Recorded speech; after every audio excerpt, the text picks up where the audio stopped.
ఒక కప్పు కారం వేసుకున్నాను. ఇంకా కావాలంటే మన ఇష్టం అన్నమాట. కొంచెం స్పైసీ తినంటే ఇంకో కొంచెం వేసుకోవచ్చు. దీంతో ఒక ముప్పావు కప్ ఏమో ఆవపిండి వేసాను. ఇంకా సాల్ట్ కూడా వేసాను.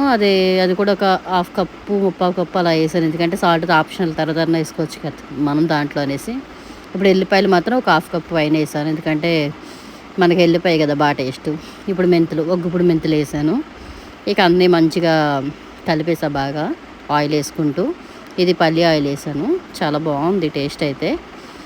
అంతే, ఇక మంచిగా కలిపేసి ఒక డబ్బాలో పెట్టేసి దాన్ని గట్టిగా మూత పెట్టేశాను. ఒక మూల పెట్టా.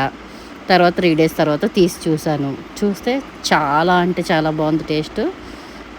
ఫస్ట్ టైం పెట్టాను, ఎలా వస్తుందో ఏంటని భయపడ్డాను, కానీ చాలా బాగుంది. మా ఫ్రెండ్స్కి కూడా ఇచ్చా. చాలా బాగా చేసావు అది ఇది మెచ్చుకున్నారు. చాలా బాగుంది. అంతే కదా, ఎన్ని రోజులని మనం ఒకరి మీద ఆధారపడతాం, అది కావాలి ఇది కావాలని. ఎట్లా